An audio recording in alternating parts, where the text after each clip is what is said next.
కారం రంగు రుచితో ఉంటుంది. ఆచి మిరపపొడి అదరగొట్టే కారం రంగు రుచి. ఇక ఆపరేషన్ సింధూర్ పై నెల 28న లోక్సభలో చర్చ జరగనుంది. చర్చను ప్రారంభించనున్నారు రక్షణ శాఖ మంత్రి రాజ్నాథ్ సింగ్. ఆపరేషన్ సింధూర్ పై 29న రాజ్యసభలో చర్చ జరగనుంది. రాజ్యసభలో చర్చలో పాల్గొనున్నారు రాజ్నాథ్, జైశంకర్. ఉభయ సభల్లో ఈ అంశంపై 16 గంటల పాటు చర్చ జరగనుంది. రెండు సభల్లో ఆపరేషన్ సింధూర్ పై మోదీ ప్రసంగించనున్నారు.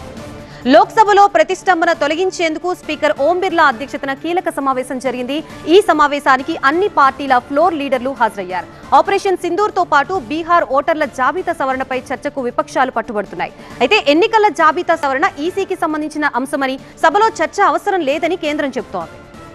విపక్షాల ఆందోళన కారణంగా గత 5 రోజులుగా పార్లమెంట్ ఉభయ సభలు ఎలాంటి కార్యకలాపాలు నిర్వహించకుండానే వాయిదా పడుతున్నాయి. సోమవారం నుంచి సభా కార్యకలాపాలు యథావిధిగా కొనసాగేలా అఖిలపక్ష సమావేశంలో ఏకాభిప్రాయం కుదిరింది. స్పీకర్ కి పూర్తిగా సహకరిస్తామని విపక్షాలు హామీ ఇచ్చాయి. సోమవారం లోక్సభలో ఆపరేషన్ సింధూర్ పై చర్చ జరుగుతుంది. మంగళవారం రాజ్యసభలో చర్చ ఉంటుంది. ఉభయ సభల్లో 16 గంటల పాటు చర్చ జరుగుతుంది.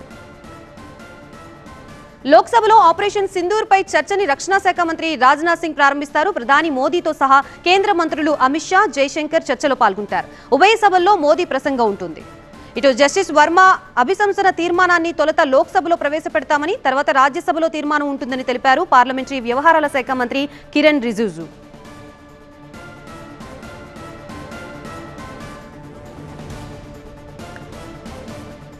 ఇదే అంశానికి సంబంధించి మాకు పూర్తి అప్డేట్స్ ఇవ్వడానికి గోపి సిద్ధంగా ఉన్నారు. గోపి, 4 రోజుల పాటు సభ జరగనివని విపక్షాలు సోమవారం నుంచి మాత్రం సహకరిస్తాయని గ్యారంటీ ఇచ్చాయి. ఇందుకే అఖిల పక్షంలో స్పీకర్ వాళ్ళకి అసలు ఏం చెప్పారు? విపక్షాలు తగ్గాయా, నెగ్గాయా? ఎస్, వరుసగా వాయిదాలు పడుతున్న పార్లమెంట్ సోమవారం నుంచి బిజినెస్ కొనసాగించే అవకాశం కనిపిస్తోంది. ఎందుకంటే 5 రోజులుగా ఇటు ఒక గంట మార్చి మరొక గంటకు వాయిదా పడుతూ, ఉభయ సభలు కూడా మరుసటి రోజుకు వాయిదా పడుతూ ఎటువంటి బిజినెస్ కూడా గడిచిన 5 రోజులుగా జరగలేదు. అయితే ఈరోజు లోక్సభ స్పీకర్ ఓం బిర్లా అఖిలపక్ష సమావేశాన్ని నిర్వహించారు. ఈ విధంగా రోజు సభలో ఆందోళనలు, ప్లక్కార్డులు, నిరసనలు చేయడం వల్ల ప్రజాధనం వృధా అవుతుంది. అలాగే ఇటు అధికార పక్షం చర్చకు సిద్ధంగా ఉన్నా మీరెందుకు సభను ఇంటరప్ట్ చేస్తున్నారన్న అంశాలని ఇటు ప్రతిపక్షాలను అడగడం జరిగింది. ప్రతిపక్షాలు మేము అడిగిన అంశాలపైన ఖచ్చితంగా చర్చ జరపాలి, ప్రధాని సమాధానం చెప్పాలన్న డిమాండ్ని వాడు వినిపించడం జరిగింది. అయితే 28వ తేదీ అంటే సోమవారం నుంచి ఇటు ఆపరేషన్ సింధూర్ పైన ప్రధానంగా వీళ్ళు మొదట డిమాండ్ చేసినది ఆ అంశం. సో ఆ అంశం పైన సోమవారం లోక్సభలో చర్చ అనేది ప్రారంభం కాబోతోంది. 16 గంటల పాటు ఈ చర్చ జరగబోతుంది. అనంతరం మంగళవారం రాజ్యసభలో చర్చ జరగబోతోంది. అక్కడ కూడా 16 గంటల పాటు చర్చ జరుగుతుంది.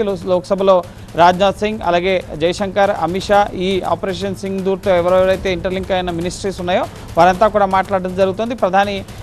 ప్రధాని కూడా ప్రసంగించడం జరుగుతుంది. అలాగే రాజ్యసభలో కూడా సేమ్ రాజ్నాథ్ సింగ్, జైశంకర్, అలాగే ప్రధాని నరేంద్ర మోడీ ఈ అంశంపై స్పందిస్తారు. అయితే మిగతాది ముఖ్యంగా బీహార్ ఓటర్ల జాబితా ప్రత్యేక సవరణ ఎస్ఐఆర్కి సంబంధించిన అంశంపైన కూడా విపక్షాలు ప్రతిరోజు వాయిదా తీర్మానాలు ఇస్తున్నాయి. సో ఈ అంశంపైన ముఖ్యంగా మొదట ఒక అంశంపై చర్చించిన తర్వాత మిగతా అంశాలపై వద్దకు వెళ్ళాలి అని చెప్పి ఈరోజు పార్లమెంటరీ వ్యవహారాల శాఖ మంత్రి కిరణ్ రిజిజు చెప్పడం జరిగింది. సో మొదట ఈ operation Sindoor, Pahalgam terror attack పైన చర్చించి మళ్ళీ ఆ తర్వాత ఈ ఎస్ఐఆర్కి సంబంధించిన అంశం పైన ఎన్ని గంటలు చర్చించాలి ఏంటి, ఈ విధంగా ఇష్యూ బై ఇష్యూ చర్చించడానికి కేంద్రం సిద్ధంగా ఉంది.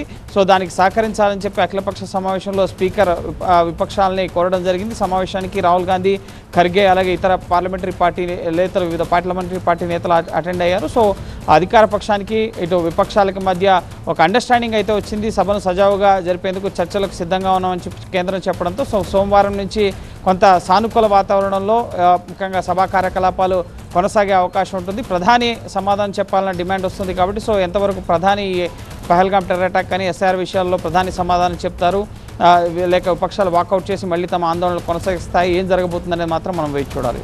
Right, thank you Gopi.